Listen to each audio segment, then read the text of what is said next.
来看去年北部有警察甲台办业者斗空开假罚单，甲轿车为吊扣变吊销，互业者会当重新去领牌。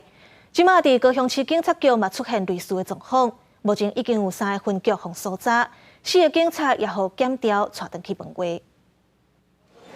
监理所内面真侪人，有的民众是家己临柜去办业务，嘛有民众是开钱请台办业者去办。但是高雄市警察局疑似员警涉嫌和台办业者斗空，开假罚单，或者对吊扣变作吊销，再搁领牌登上路。3面1分局、2分局、含金武分局都互敲催。已有涉嫌包庇特定业者，借由警员不时举发其驾驶汽车未悬挂车牌，